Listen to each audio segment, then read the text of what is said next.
अब देश की जनता और यहाँ दिल्ली की जनता बेवकूफ नहीं बनने वाली।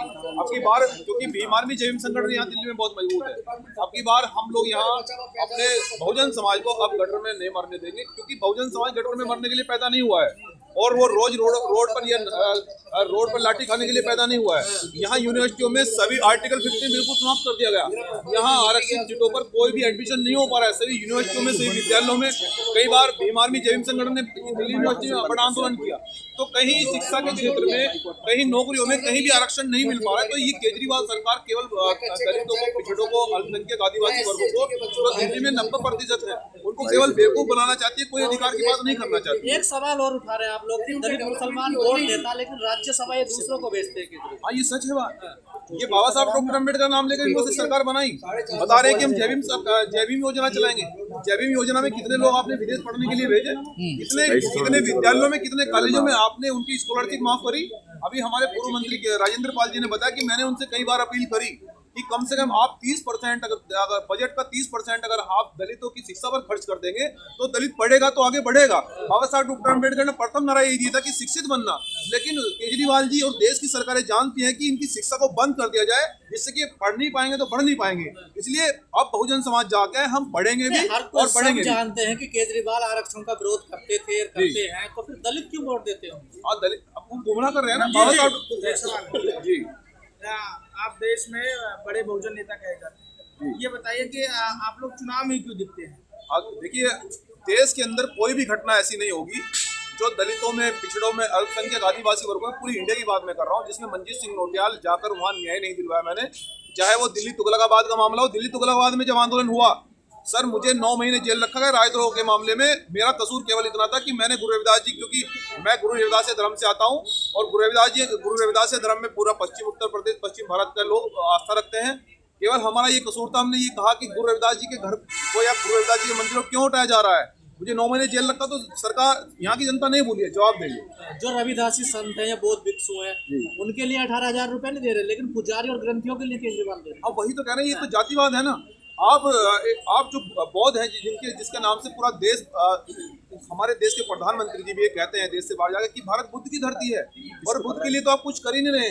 उनके विचारों पर आप ताला लगा रहे हैं। बाबा साहब डॉक्टर अम्बेडकर का नाम लेते हैं कि मैं भी बाबा साहब का जो अनुयायी हूँ, मैं संविधान को मानने वाला हूँ, लेकिन बाबा साहब की विचारधारा पर आप ताला लगा रहे हैं और बाबा साहब का नाम लेकर आप दलितों को ठग रहे हैं। तो अब दलित नहीं ठगा जाएगा सर, अब वो बहुत होशियार हो गया।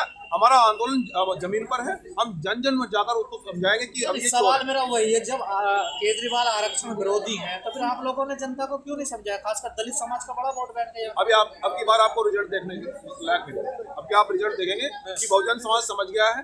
अब वो बहुजन समाज अब केजरीवाल को वोट न दे, क्यों देगा केजरीवाल की वोट? क्यों देगा? आप बताइए ना, उन्होंने हमारे लिए क्या किया? एक योजना बता दीजिए उन्होंने हमारे लिए विद्यालय में। बिजली पानी फ्री दे रहे हैं, किसको देना चाहिए? अरविंद केजरीवाल को न देकर तो आपके पास ऑप्शन क्या है? दलितों के पास ऑप्शन क्या है? ये बहुजन समाज तय करेगा, ये बहुजन समाज तय करेगा। लेकिन केजरीवाल जी को वोट नहीं देगा, ना बीजेपी को देगा, ना केजरीवाल जी को देगा। यहाँ बहुत सारे प्रत्याशी संविधान को मानने वाले लोग लड़ रहे हैं। बहुत सारे प्रत्याशी ऐसे हैं जो बाबा साहब डॉक्टर अम्बेडकर की विचारधारा वाले लोग हैं। और अभी मुख्यमंत्री का चेहरा घोषित नहीं हुआ है, लेकिन बहुत सारे चेहरे ऐसे हैं जो मुख्यमंत्री बाबा साहब डॉक्टर अम्बेडकर की विचारधारा को आगे बढ़ाने वाले भी। केजरीवाल जी कहते हैं कि हम कट्टर ईमानदार है, बाकी सब चोर हैं, जबकि वो पूरी कैबिनेट जेल जा चुकी है। हाँ, प्रत्यक्ष को प्रमाण की जरूरत नहीं होती है। जो खुद ऐसा होता है तो खुद दूसरे को बता रहे हैं चोर। उनसे बड़ा चोर मुझे कोई नहीं लगता है। उन्होंने दिल्ली तुगलकाबाद में गुरु रविदास मंदिर में आज तक काम नहीं लगवा पाए। हमारी सबसे बड़ी द्वार दिल्ली के अंदर उन्होंने तुड़वाई, उनका हाथ है उसमें, और आज तक हमें न्याय नहीं दिलवा पाए। हमें शिक्षा में न्याय नहीं दिलवा पाए। चुनाव में लोग गटर में मर गए, उनको न्याय नहीं दिलवा पाए। कौन से क्यों बेवकूफ बना रहे हैं? 3 मंत्री जो है SC कोटे से थे वो सब हटा दिए, क्या लगता है? ना दलित है, ना पिछड़े हैं सर, ना दलित है, ना पिछड़े, ना अल्पसंख्यक है, ना आदिवासी। एक मिनिस्टर बता दीजिए इनके कैबिनेट में हो।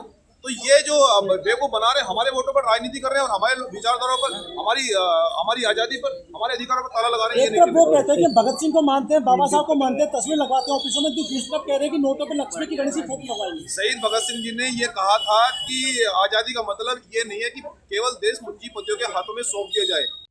जय भीम साथियों, मेरा नाम है माही, जिसका आपको था बेसब्री से इंतज़ार। बहुजन समाज का ऐतिहासिक कैलेंडर 2025 अब आपके बीच आ गया है। आप अपना कैलेंडर आज ही बुक करवाएं। आप मुझे मेरे नंबर पर कॉल कर सकते हैं या अपना कैलेंडर बुक कराने के लिए मुझे व्हाट्सएप भी कर सकते हैं। मेरा नंबर है 9910886670। आप मुझे अभी कॉल करके अपना कैलेंडर बुक करा सकते हैं। अगर आपने अभी तक हमारा चैनल सब्सक्राइब नहीं किया है तो सब्सक्राइब करें और घंटी का बटन बिल्कुल भी दबाना ना भूलें ताकि सभी लेटेस्ट खबरें पहुंच सकें आप पे सबसे पहले।